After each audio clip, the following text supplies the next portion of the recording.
বাসি ভাত থেকে গেলে বানিয়ে নিও এই দুর্দান্ত রেসিপিটি দেখার আগে বলি, যদি ভিডিওটা ভালো লেগে থাকে বেশি বেশি করে লাইক আর শেয়ার করে দিও। এরকমই নিত্য নতুন রেসিপির জন্য প্লিজ সাবস্ক্রাইব করে পাশে থেকো। তো চলো ভিডিওটা শুরু করে ফেলি। প্রথমেই তেলের মধ্যে দিয়ে দিচ্ছি লম্বা লম্বা করে কেটে রাখা আলু আর পেঁয়াজ, দিয়ে দিচ্ছি পরিমাণ মতো লবণ আর হলুদ, সবার সাথে ভালো মতো নাড়িয়ে চাড়িয়ে ঢাকা চাপা দিয়ে রেখে দিচ্ছি আলুটা সেদ্ধ হয়ে যাওয়া পর্যন্ত। আলুটা সেদ্ধ হয়ে গেলে দিয়ে দিচ্ছি আগে থেকে কুচি করে রাখা লাল আর কাঁচা লঙ্কা। ভালো মতো নাড়াচাড়া করে নিয়ে মাঝখানটা একটু ফাঁকা করে নিচ্ছি, যেরকম তোমরা ভিডিওতে দেখতে পারছো। তারপরে দিয়ে দিচ্ছি একটা ডিম।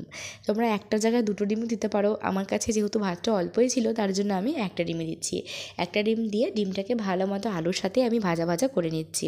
এ প্রসঙ্গে বলে রাখি, ডিমটা যদি ভালো মতো ভাজা ভাজা না হয় তাহলে কিন্তু খেতে ভালো লাগবে না, একটু গন্ধ ছাড়বে ডিমের। তার জন্য ডিমটাকে ভালো মতো ভেজে নিয়ে দিয়ে দিচ্ছি আমি ম্যাগি মশলা। তোমরা চাইলে যে কোনো কোম্পানির মিট মশলাও দিতে পারো। এই মশলাটা কিন্তু মাস্ট, এই মশলাটা না দিলে কিন্তু ডিম থেকে একটা আঁশটানি গন্ধ ছাড়তে পারে।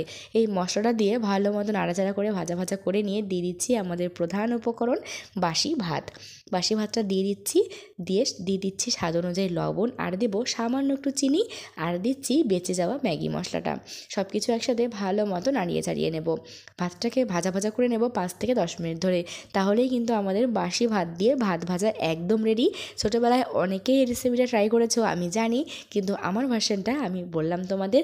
অবশ্যই একবার এই পদ্ধতিতে বানিয়ে দেখো, খেতে কিন্তু দুর্দান্ত হয়। আর এই খাবারটা দেখে কার কার ছোটোবেলার কথা মনে পড়ে গেল সেটাও কিন্তু আমাকে লিখে জানাতে একদম ভুলো না। দেখো আমাদের ভাত ভাজা একদম রেডি, এবার আমি সার্ভ করে দিচ্ছি। দেখেই কিন্তু আমাদের খুব টেম্পটিং লাগছে, খেতেও কিন্তু দুর্দান্ত হয়েছিল। তোমরা অবশ্যই একবার এই পদ্ধতিতে বানিয়ে দেখো। বারবার বলছি একবার অবশ্যই বানিয়ে দেখো। আজকের মতো এ পর্যন্তই, দেখা হচ্ছে নতুন পর্বে নতুন রান্নার সাথে। ততক্ষণের জন্য ভালো থেকো, সুস্থ থেকো।